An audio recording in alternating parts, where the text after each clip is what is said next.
students, welcome back to your video classes. Hopefully all of you are doing good and taking care of yourself. Okay बच्चों, तो आज हम लोग इस week के दूसरे वीडियो और इस चैप्टर के भी दूसरे वीडियो के बारे में आज हम लोग डिस्कशन करेंगे. ठीक है, आज हम लोग लास्ट क्लास में हम लोग क्या डिस्कशन किए थे बच्चों? लास्ट क्लास में हम लोग डिस्कशन किए थे इलेक्ट्रिक करंट का मतलब क्या होता है, इलेक्ट्रिक करंट का यूनिट क्या होता है ना. तो इन सारी चीज़ों के बारे में हम लोग डिस्कशन, पोटेंशियल डिफरेंस हम लोग कैसे मेंटेन करेंगे और इलेक्ट्रिक करंट कैसे फ्लो करेगा, है ना. बैटरी के अंदर में क्या होता है, बैटरी के अंदर में किस तरीके का केमिकल रिएक्शन होता है जिसकी वजह से एक फोर्स डेवलप होता है और चार्जेस मूव करते हैं और एक्यूमुलेट करते हैं, फिर इलेक्ट्रिक फील्ड प्रोड्यूस होता है. तो इन सारी चीज़ों के बारे में हम लोगों ने लास्ट क्लास में डिस्कशन किया था. आज का जो वीडियो है बच्चों, उसमें हम लोग डिस्कशन करेंगे एक बहुत ही इम्पॉर्टेंट और लॉ क्या कहता है बच्चों? ओम्स लॉ कहता है that is temperature remaining constant, temperature remaining constant, temperature remaining constant, okay, the current flowing through a conductor, the current flowing through a conductor is directly proportional to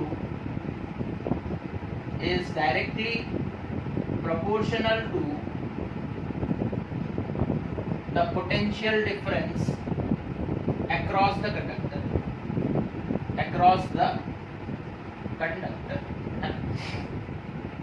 तो क्या है इसका एक्चुअल मीनिंग हम लोग समझते हैं.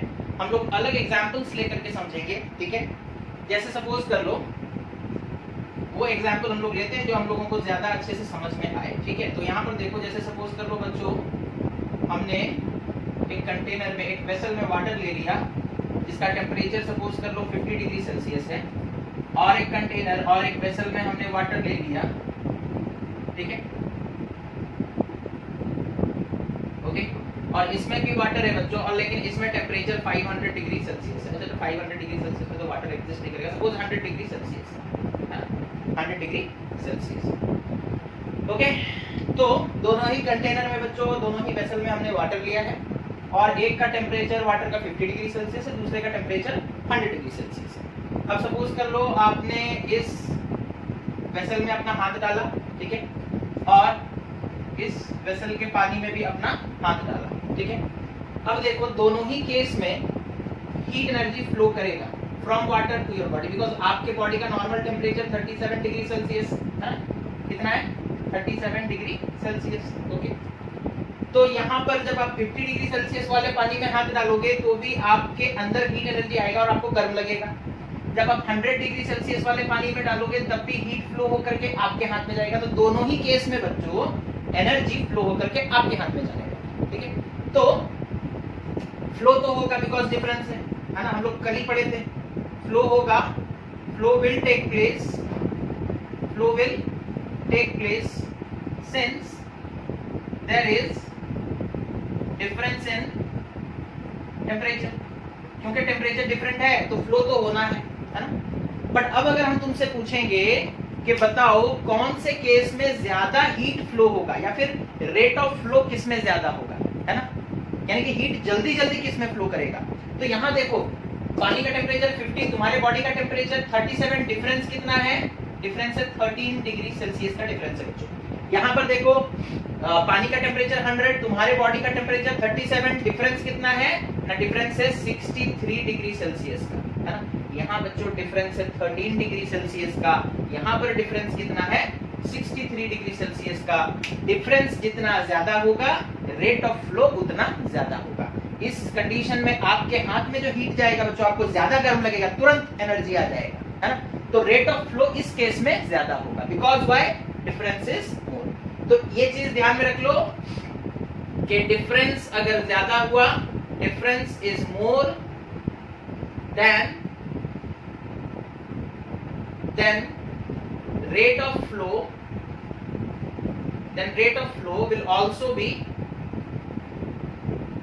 more. डिफरेंस अगर ज्यादा होगा बच्चों, है ना, कौन से केस में जल्दी जल्दी हीट फ्लो करेगा आपके हाथ में? ऑब्वियसली इस केस में.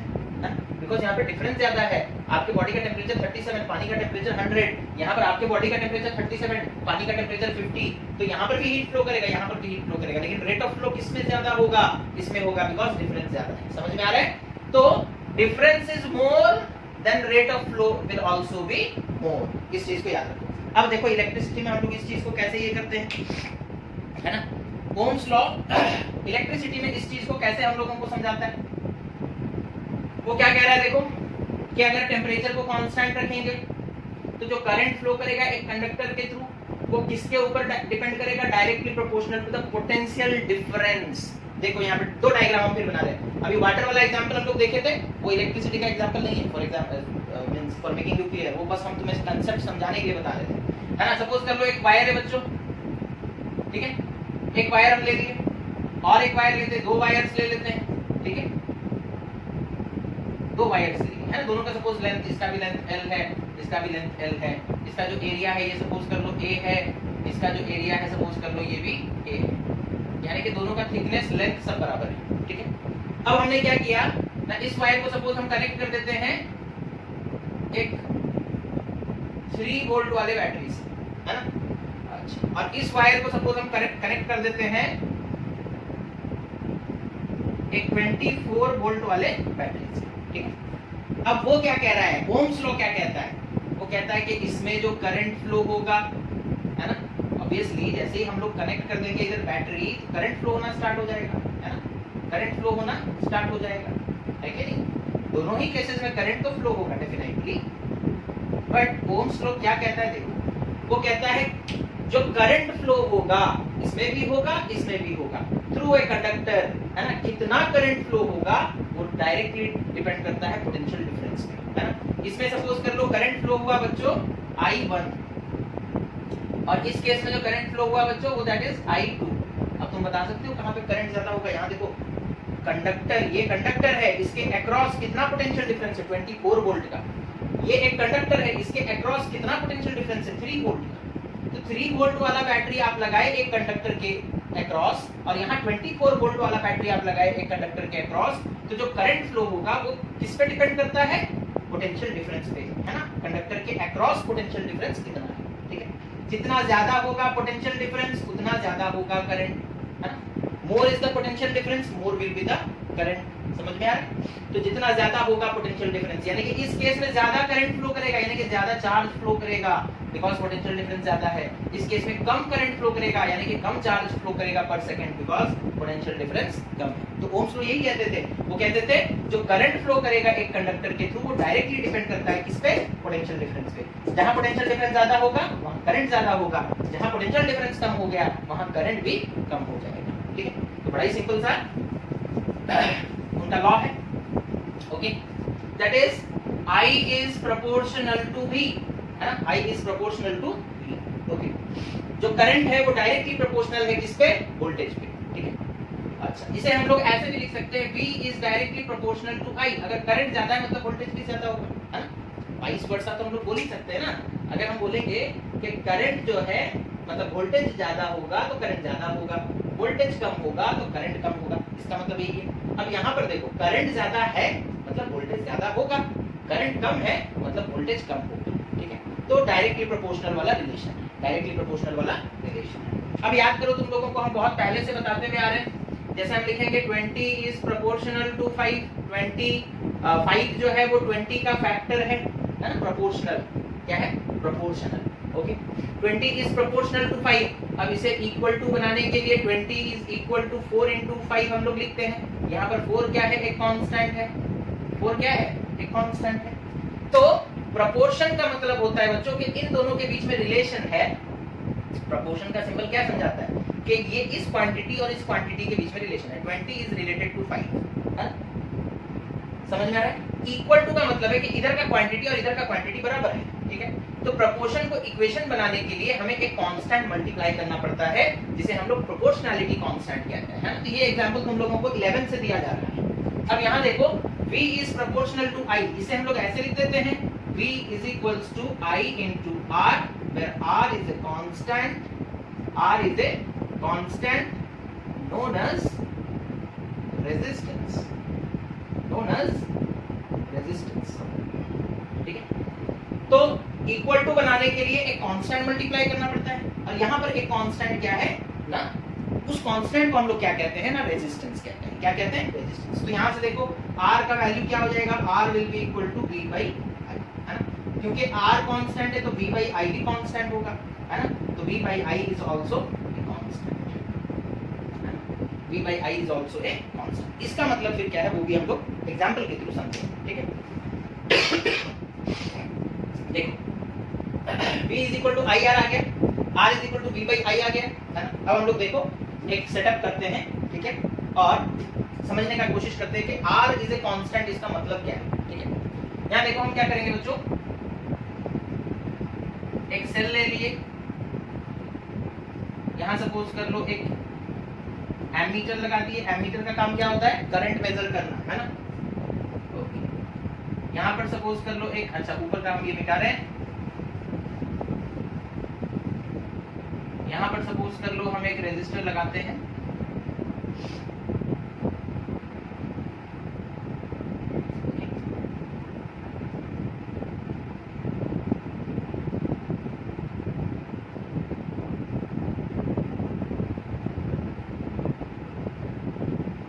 और यहाँ पर एक रियोस्टैट लगाते हैं, है ना। ये रेजिस्टर R हो गया, ये सेल हो गया, और यहाँ पर एक वोल्ट मीटर लगाते हैं। सबका अलग अलग काम है बच्चों, है ना। एमीटर का काम क्या है, मेजर करंट, है ना, to measure current in the circuit, circuit में कितना करंट फ्लो कर रहा है वो उस चीज को मेजर करेगा। वोल्ट मीटर का काम क्या है, वोल्ट मीटर सिंबल होता है ऐसे भी, ठीक है, प्लस माइनस, इनका भी होता है प्लस माइनस, ओके। इसका काम क्या है, to measure potential difference, measure potential difference, okay. Rheostat का काम क्या है बच्चों, रियोस्टैट का सिंबल इस तरीके से हम लोग दे सकते हैं, रियोस्टैट, ओके। इसका काम क्या है, to provide variable resistance, okay, to provide variable resistance, okay. अब यहाँ देखो हम लोगों ने सपोज कर लो यहाँ पर एक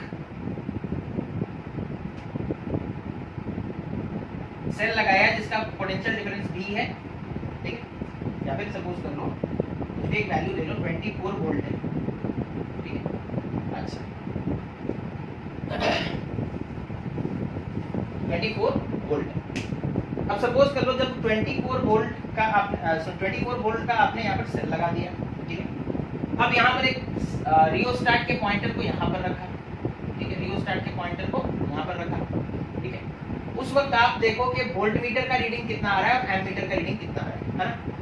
ओम्स लॉ कहता है potential difference across the conductor, ये वाला पोटेंशियल डिफरेंस नहीं, ये जो रेजिस्टर हम लोग यहाँ पर लगाए ना उसके इधर और इधर, अक्रॉस द रेजिस्टर और अक्रॉस द कंडक्टर, है ना, वहां का पोटेंशियल डिफरेंस तुम्हें देखना है, इसीलिए हम लोग वोल्ट मीटर यहाँ पर लगाए। इस वोल्टेज से हमें कोई मतलब नहीं है बच्चों, हमें इसके अक्रॉस वोल्टेज कितना है वो देखना है। डेफिनेशन तो याद होगा, है ना, the current flowing through a conductor और a resistor is directly proportional to the potential difference across that conductor, यानी कि उस कंडक्टर जिसके अक्रॉस आपको मेजरमेंट करना है वहां पर आप वोल्ट मीटर लगाओ, वहां पर आप क्या लगाओ, volt meter, potential difference measure करना, ठीक है। सपोज कर लो बच्चों जब रियोस्टैट का पॉइंटर यहाँ पर है उस वक्त सपोज कर लो इसका रीडिंग कितना आता है, suppose V1 is equals to suppose 20 volt and जो एमीटर का रीडिंग है सपोज I1 और वो आ रहा है सपोज कर लो 5 एम्पीयर मान, ठीक है। अच्छा अब हम लोग क्या करेंगे, जो रियोस्टैट का पॉइंटर है ना, इसे हम लोग मूव कराकर यहाँ ले आते हैं, ठीक है, थोड़ा आगे बढ़ा दिए। तो ये देखो ये वाला जो पोर्शन है ये हमारे सर्किट का हिस्सा अब नहीं रहा, दैट मींस रेजिस्टेंस सर्किट का घटेगा, रेजिस्टेंस सर्किट का घटेगा, ठीक है। अच्छा अगर रेजिस्टेंस घटेगा बच्चों तो करंट बढ़ेगा, करंट क्या हो जाएगा, बढ़ जाएगा, है ना। अच्छा या फिर पहला रीडिंग सपोज हम लोग इतना ले लेते हैं, V1 कितना है सपोज कर लो 10 वोल्ट और I1 कितना है सपोज कर लो 2 एम्पीयर, 2 एम्पीयर, ओके। अच्छा अब जैसे ही सपोज कर लो हमने रियोस्टैट को थोड़ा, रियोस्टैट के पॉइंटर को, रियोस्टैट देखो ना, रियोस्टैट का एक सबसे कॉमन एग्जांपल है बच्चों फैन का जो रेगुलेटर होता है, फैन का रेगुलेटर, है ना। फैन के रेगुलेटर को आप मोड़ देते हो जब मतलब वो 1 में होता है ना। फैन का जब रेगुलेटर उसका पॉइंटर 1 की तरफ होता है तो फैन का स्पीड स्लो होता है। फैन का स्पीड स्लो क्यों होता है बच्चों? बिकॉज रेगुलेटर 1 पे है, मतलब रेजिस्टेंस बहुत ज्यादा प्रोवाइड कर रहा है वो रेगुलेटर। अच्छा, रेजिस्टेंस बढ़ेगा तो करंट घट जाएगा, है ना।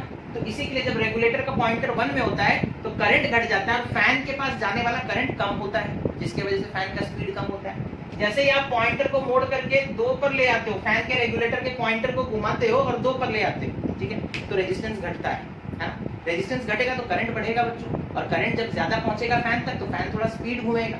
ऐसे ही करते करते अगर हम लोग रेगुलेटर को मोड़ करके 5 तक ले आते हैं तो हम लोग देखते हैं फैन पूरा हाई स्पीड में आ जाता है। रेगुलेटर को जब मोड़ करके आप 5 तक ले जाते हो बच्चों, उसके पॉइंटर को शिफ्ट करते हुए 5 तक ले गए, है, तो आप देखोगे कि फैन का स्पीड बढ़ जाता है। बिकॉज जब 5 में पहुंच जाता है ना रेगुलेटर का पॉइंटर, तो क्या होता है, रेजिस्टेंस घट जाता है, रेजिस्टेंस घट जाता है, और रेजिस्टेंस घट जाएगा तो फिर करंट बढ़ेगा, और करंट बढ़ेगा तो फैन के पास ज्यादा करंट पहुंचेगा और वो ज्यादा स्पीड में घूमेगा, ठीक है। अच्छा, तो यहाँ देखो हम लोग ये बात कर रहे थे कि सपोज कर लो जब पहला रीडिंग हम लोग देखे बच्चों को कितना है ना, V का वैल्यू कितना आ रहा है 10 वोल्ट, और एमीटर का रीडिंग कितना आ रहा है 2 एम्पीयर। हमने फिर रियोस्टेट पहले कहाँ कनेक्टेड था, देखो रियोस्टेट बच्चों पहले यहाँ पर कनेक्टेड था। ये देखो हम फिर से बना दे रहे हैं, ये इस तरीके से रियोस्टेट था, है ना, और पॉइंटर यहाँ कनेक्टेड था। मतलब ऐसे करंट आएगा, यहाँ से एंटर करेगा, पूरे रियोस्टेट में वो करंट फ्लो करेगा, यानी कि अभी पूरा रियोस्टेट हमारे सर्किट का हिस्सा है, ठीक है। लेकिन हम जब पॉइंटर के पोजीशन को चेंज करते, सपोज पॉइंटर को हम यहाँ ले आए, ठीक है, तो अब जो करंट फ्लो होता हुआ आएगा, ठीक है, वो यहाँ से एंटर करेगा, इधर जाएगा। ये वाला जो पोर्शन रह गया ना रियोस्टेट का, अब ये हमारे सर्किट का हिस्सा नहीं है, ठीक है। दैट मींस इतना पोर्शन हम लोग बाईपास करके इधर से करंट को ले आ रहे हैं, ठीक है। तो अगर ये पोर्शन नहीं, ये हमारे सर्किट का हिस्सा नहीं है, तो पूरे सर्किट का रेजिस्टेंस घटेगा, ठीक है। तो जब हम लोग पॉइंटर के पोजीशन को चेंज किए तो हम लोग देखे, सपोज कर लो वोल्टेज कितना हो गया है ना 15 वोल्ट, या फिर सपोज कर लो वोल्टेज हो गया है 12 वोल्ट, और करंट कितना हो गया है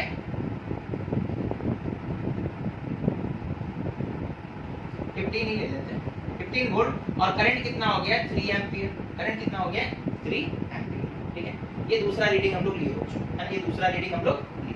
अब हम क्या करेंगे, रियोस्टेट के पॉइंटर को फिर और आगे बढ़ाएंगे, सपोज यहाँ ले आए, है ना, तो देख सकते हो यहाँ से लेकर के यहाँ तक का पोर्शन जो है रियोस्टेट का, अब ये किसी काम का नहीं है, बिकॉज करंट तो इधर से आएगा, ऐसे एंटर करेगा, ऐसे चलाएगा, ये वाला पोर्शन बाईपास हो गया। तो रियोस्टेट का जो पोर्शन है वो घटा, मतलब सर्किट का रेजिस्टेंस घटा, सर्किट का रेजिस्टेंस घटा, रेजिस्टेंस घटा मतलब करंट बढ़ेगा, ठीक है। तो सपोज कर लो थर्ड केस में वोल्टेज दिखा रहा है 20 वोल्ट और करंट दिखा रहा है बच्चों, सपोज कर लो कितना ना 5 एम्पीयर, या सपोज 4 एम्पीयर, कितना दिखा रहा है 4 एम्पीयर, ओके। अच्छा, अब यहाँ से हम लोग ये रीडिंग लेने के बाद, है ना, ये रीडिंग्स लेने के बाद हर केस में, पहले केस में देखो हम निकालेंगे R का वैल्यू तो कितना होगा V1/I1, ठीक है। अच्छा, तुम सिर्फ रेशियो निकालो, V1/I1 का रेशियो निकालो, कितना आ रहा है, that is 10/2 which is equals to 5, है। अच्छा, यहाँ पर देखो V2/I2 का रेशियो निकालते हैं, V2/I2 कितना होगा, that is 15/3 which is equals to 5। फिर उसके बाद देखो हम लोग V3/I3 का रेशियो निकालते हैं, V3/I3 तो कितना होगा बच्चों, that is 20/4 which is again is equals to 5, है ना। तो बच्चों जब हम लोग यहाँ पर वोल्टेज चेंज कर रहे हैं, है ना, तो करंट भी चेंज हो रहा है अकॉर्डिंगली। वोल्टेज जैसे जैसे बढ़ रहा है, वोल्टेज 10 से 15 हुआ, है ना, तो करंट भी 2 से 3 हो गया, है ना। करंट इस हिसाब से बढ़ा कि इनका रेशियो कांस्टेंट रहा।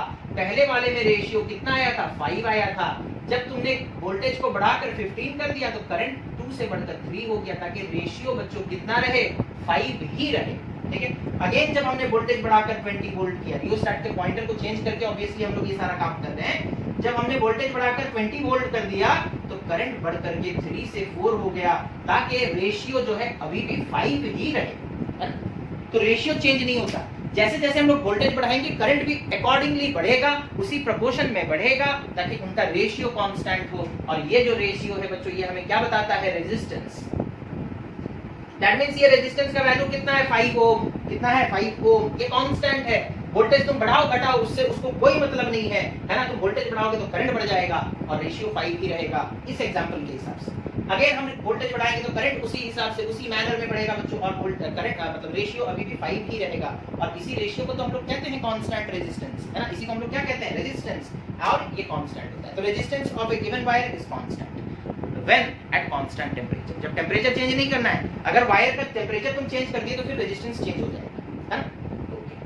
तो ये समझ में आ गया आप लोगों को कि ओम्स लॉ एक्चुअली क्या कहता है ना। अब हम लोग आते हैं रेजिस्टेंस के बारे में थोड़ा डिस्कशन करते हैं।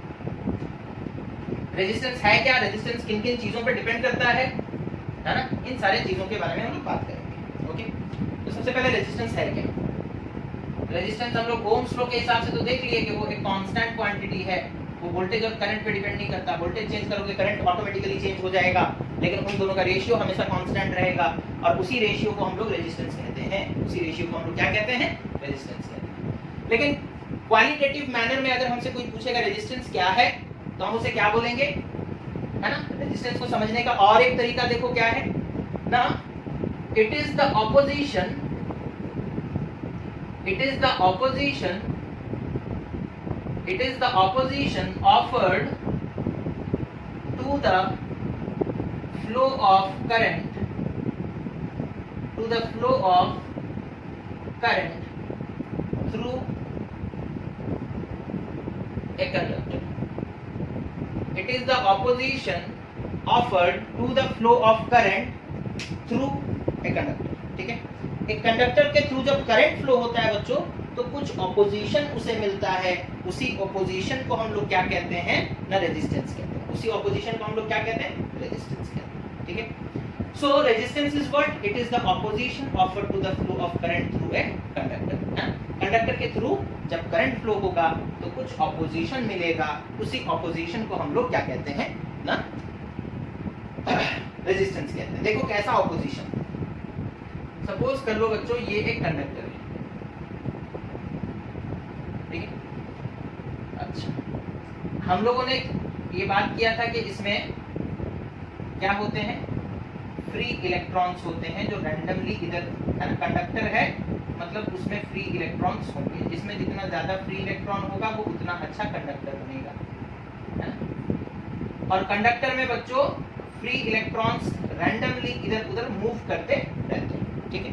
अच्छा, अब हम क्या करेंगे, अच्छा फ्री इलेक्ट्रॉन, जैसे सपोज कर लो ये कॉपर का कंडक्टर है ना, कॉपर वायर, तो कॉपर में से क्या होता है बच्चों, 2 इलेक्ट्रॉन निकल जाते हैं, कॉपर 2 इलेक्ट्रॉन लूज करता है और वो बन जाता है Cu2+, है ना।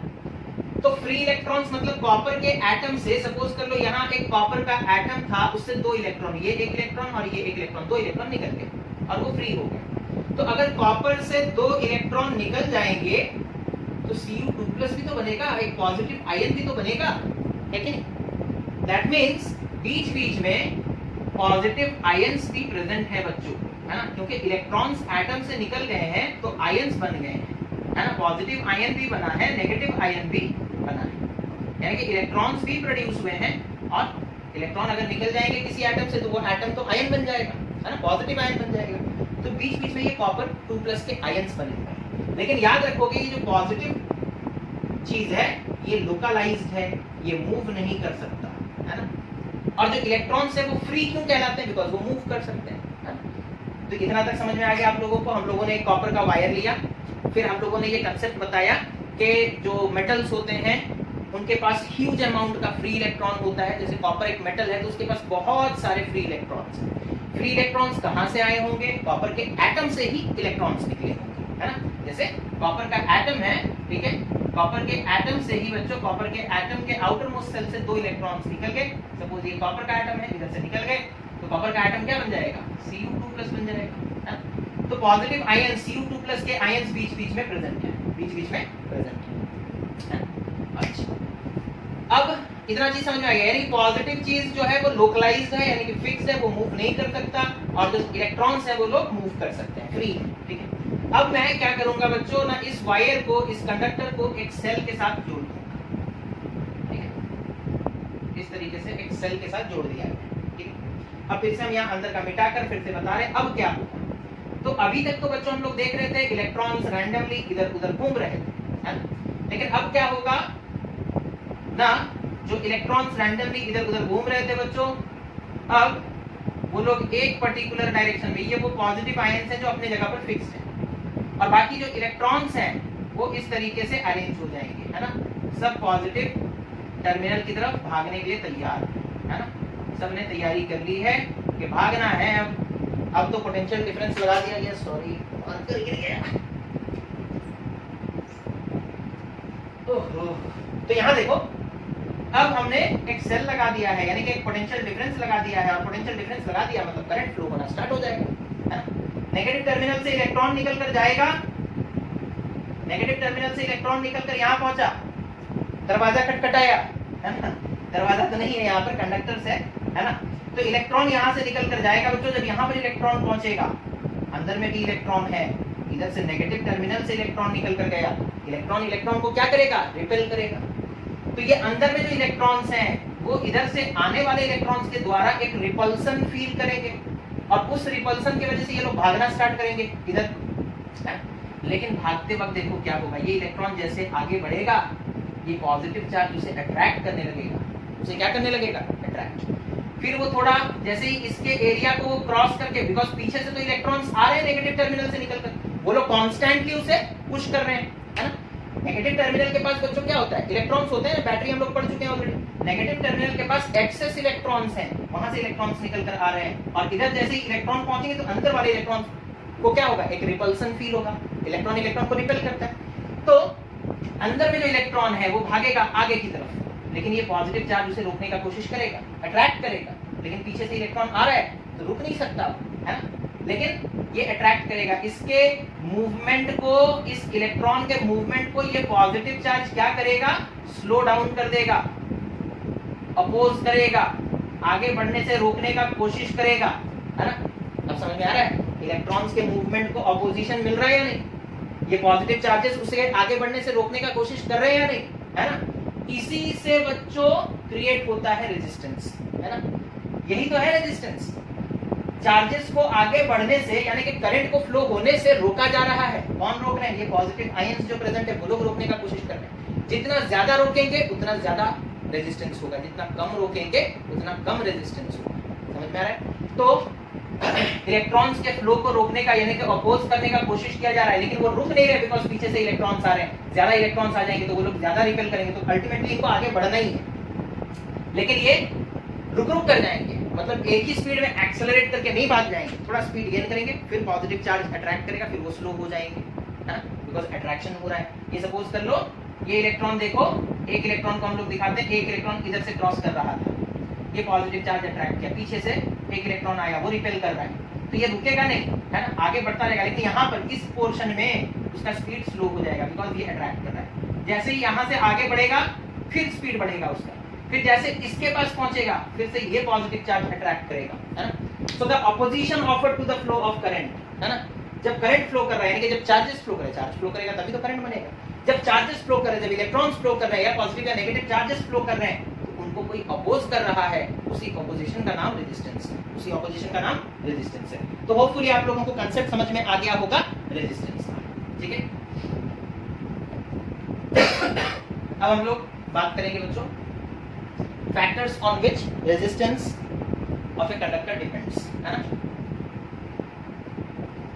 Factors on which resistance of a conductor depends, okay?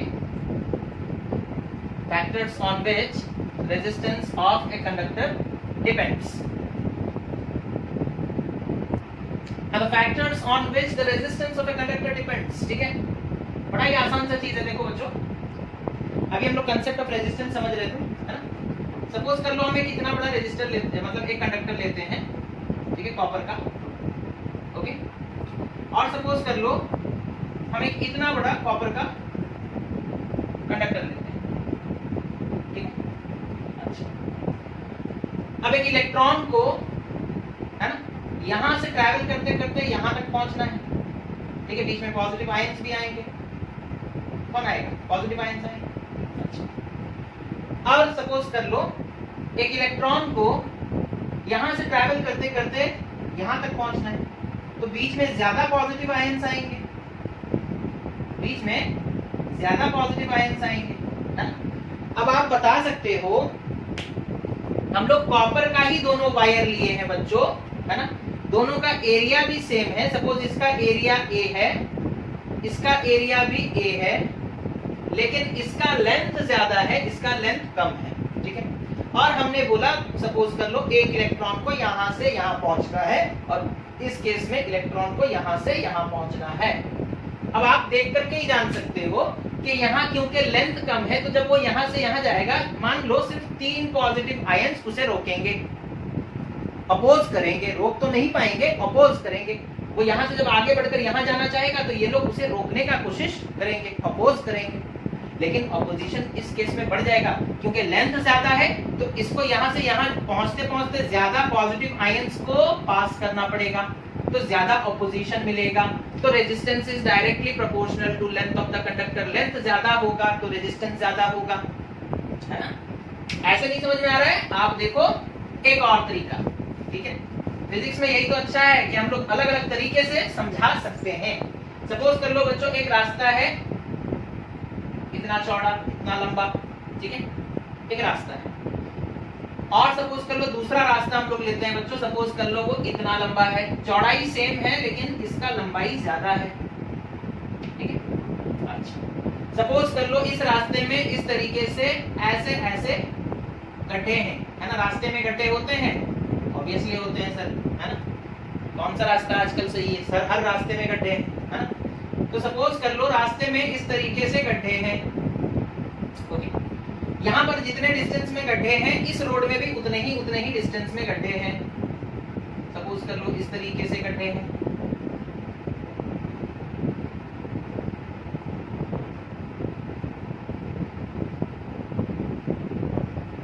ठीक है। अब सपोज कर लो आपको यहां से यहां तक जाना है,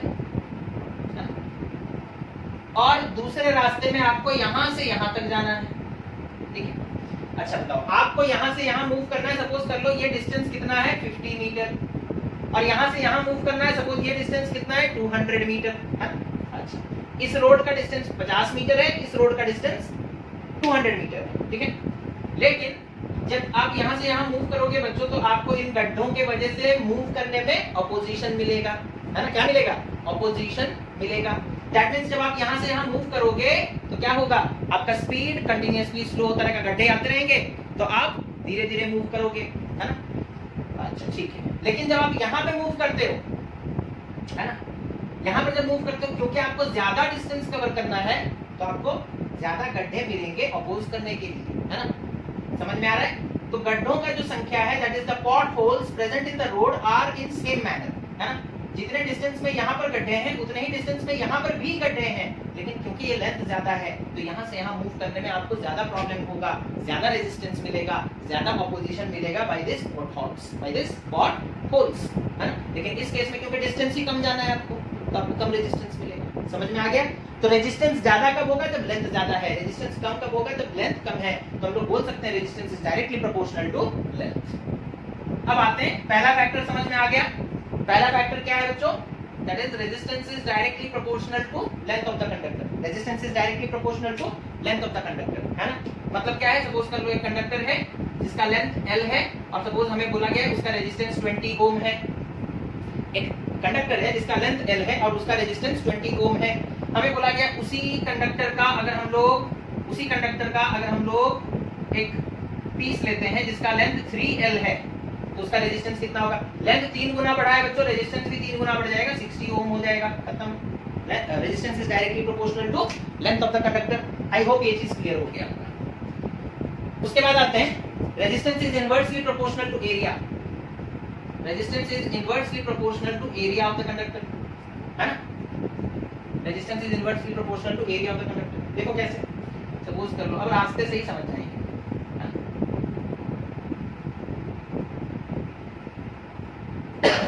सपोज आप गाड़ी लेकर जा रहे हो, एक पतला रास्ता है। सपोज आप गाड़ी लेकर जा रहे हो और एक पतला गली है, ठीक है। ये सपोज कर लो गली है, और ये सपोज कर लो हाईवे है ना। हाईवे काफी चौड़े होते हैं, है ना?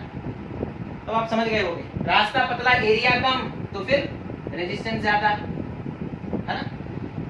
अगर एरिया कम होगा, है ना, चौड़ाई कम होगा तो रेजिस्टेंस ज्यादा होगा। पतले रास्ते में चलने में, मूव करने में दिक्कत होता है, रेजिस्टेंस ज्यादा होता है ना? पतले रास्ते में किसी गली में आप गाड़ी चला सकते हो 100 के स्पीड में? नहीं चला सकते। चला सकते हो क्या, है ना? कुछ बच्चे सोच रहे हो यहाँ जरा मैंने तो चलाया है ना? तो अगर चला भी रहे हो किसी रेसिडेंशियल एरिया में पतले गली में 100 के स्पीड में गाड़ी चला रहे हो, पता चला किसी दिन कोई पकड़ लिया आपको और अच्छे से धुलाई भी हो गया, है ना? तो ये सब ना करें, ठीक है? अब देखो, तो गली वाले रास्ते में बच्चों हमें मूव करने में ज्यादा ऑपोजिशन मिलता है, उतने स्पीड में मूव नहीं कर पाते। लेकिन हाईवे के केस में क्या होता है, एरिया ज्यादा होता है ना? तो मूवमेंट आसान हो जाता है। मूवमेंट क्या हो जाता है, आसान हो जाता है। मूवमेंट आसान मतलब रेजिस्टेंस घटेगा, तो एरिया बढ़ जाने पर रेजिस्टेंस घट जाता है, रेजिस्टेंस घट जाता है। होप ये क्लियर है? तो एरिया कम है तो रेजिस्टेंस ज्यादा, और एरिया ज्यादा है तो रेजिस्टेंस कम, है ना? एरिया कम है तो रेजिस्टेंस ज्यादा, और एरिया ज्यादा है तो रेजिस्टेंस कम। हाँ, तो आप लोग समझ गए होंगे कि रेजिस्टेंस इनवर्सली प्रोपोर्शनल है एरिया पे। एरिया कम होगा रेजिस्टेंस ज्यादा, एरिया ज्यादा होगा रेजिस्टेंस कम, ठीक है? अब आते हैं अपने नेक्स्ट पॉइंट पर। नेक्स्ट पॉइंट क्या है, देखो बच्चों, सपोज कर लो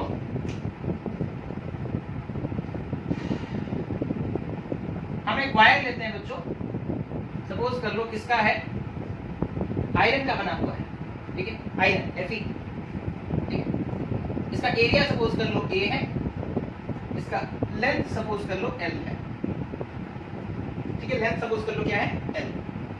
हम एक उतना ही बड़ा उतना ही चौड़ा वायर लेते हैं,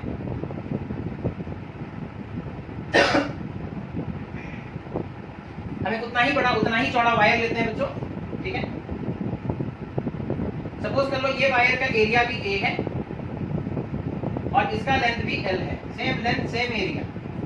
ये आयरन का था, ये सपोज कर लो सिल्वर का है, इसका है सिल्वर, ओके? सिल्वर का सिंबल क्या है, Ag, ओके?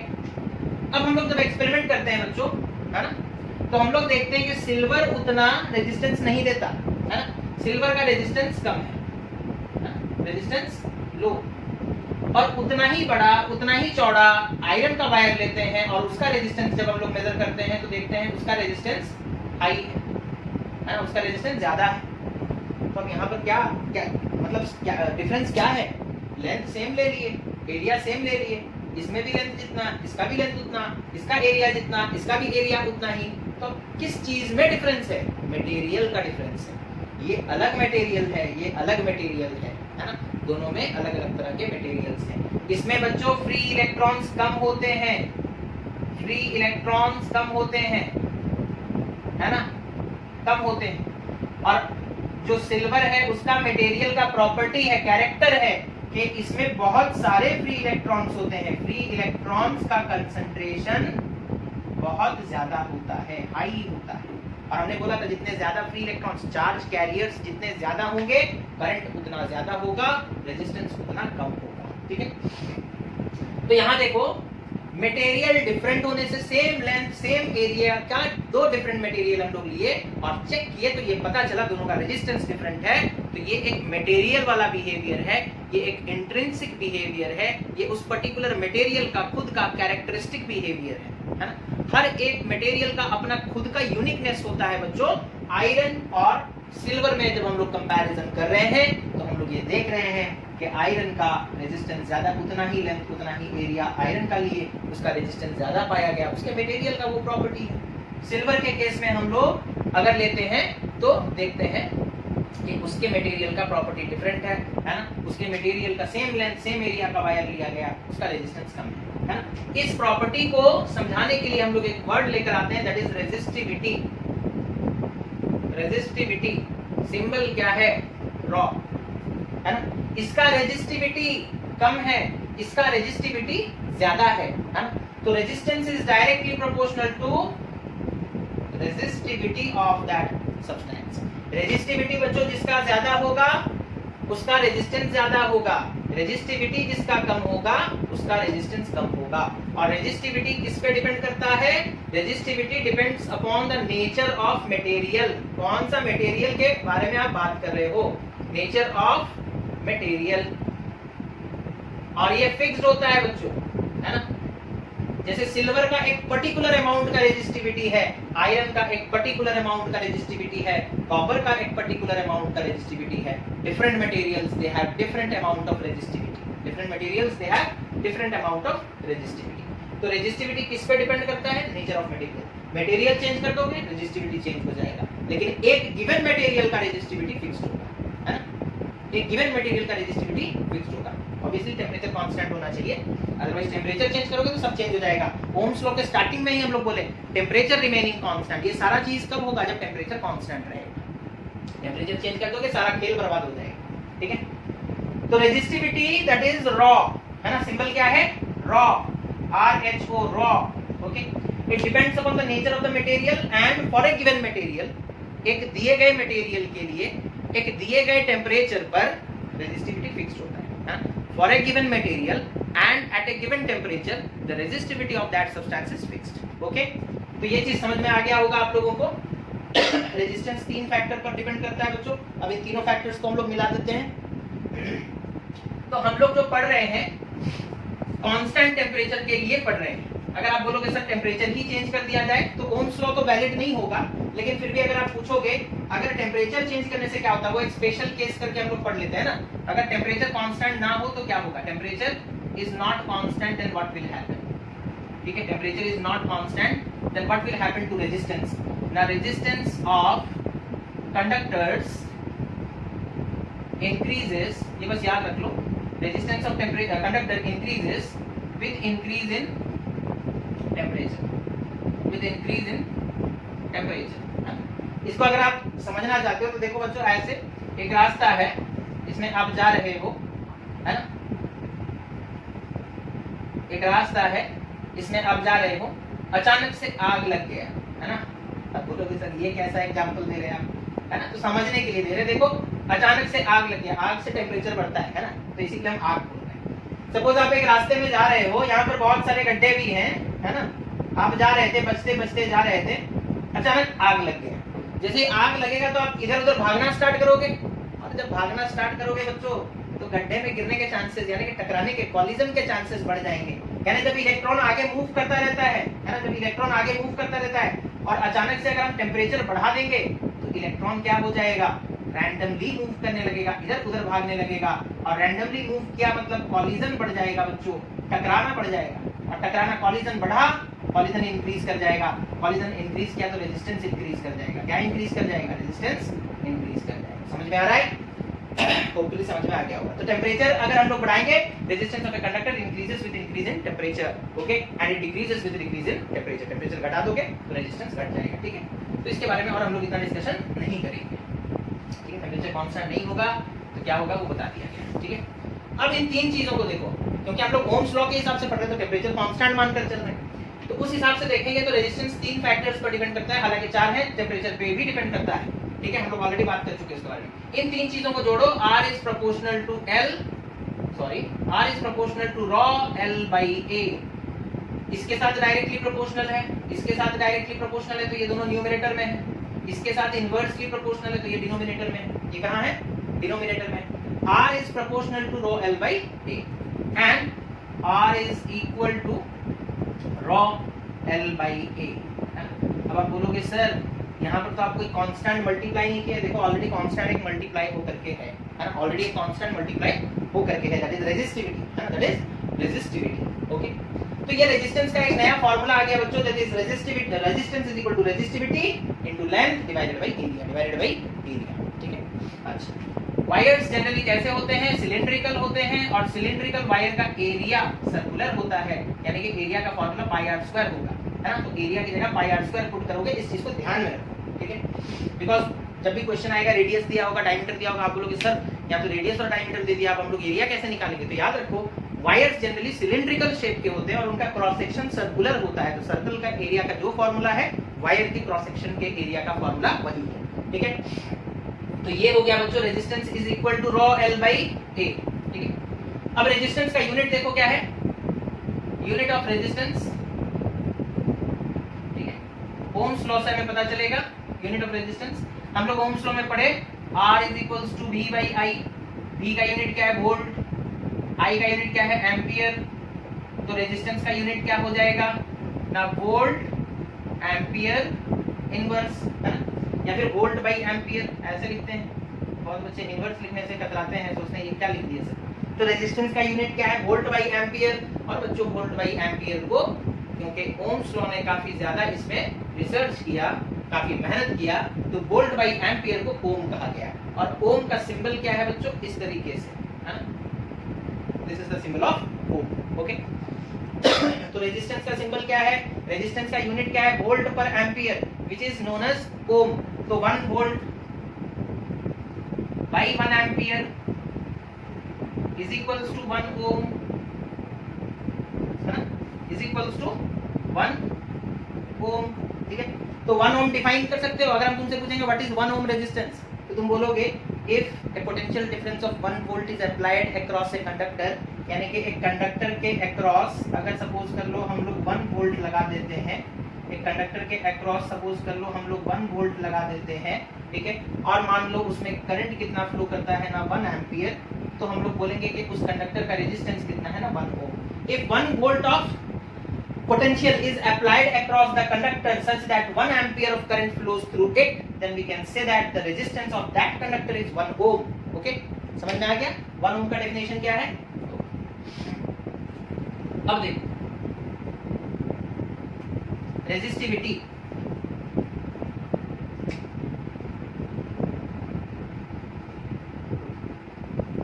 रेजिस्टिविटी के बारे में बात करते हैं।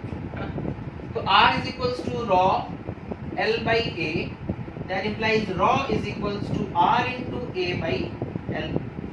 rho का फॉर्मूला क्या हो जाएगा, A को इधर ले जाओ, R into A, ये L आकर डिवाइड हो जाएगा, है ना। दिस इज रेजिस्टिविटी का फॉर्मूला, है ना, this is the formula of resistivity, that is rho is equal to R A by L, है ना। अच्छा सपोज कर लो बच्चों, अगर हम लोग एक वायर लेते हैं, देखो अगर सपोज कर लो हम लोग एक वायर लेते हैं जिसका एरिया 1 मीटर स्क्वायर हो, कितना हो 1 मीटर स्क्वायर हो, और जिसका लेंथ कितना हो 1 मीटर, है ना। तो एरिया की जगह 1 पुट करोगे, लेंथ की जगह 1 पुट करोगे, तो क्या हो जाएगा देखो, अगर हम लोग रेजिस्टिविटी का फॉर्मूला ऐसे लिखें, R इंटू एरिया 1 मीटर का, सपोज 1 मीटर स्क्वायर एरिया का वायर है, तो यहाँ 1 मीटर स्क्वायर पुट करेंगे, डिवाइडेड बाई लेंथ कितना है, सपोज 1 मीटर है, तो ये 1 1 कैंसिल हो जाएगा, है ना, मीटर से 1 मीटर मर गया, है ना।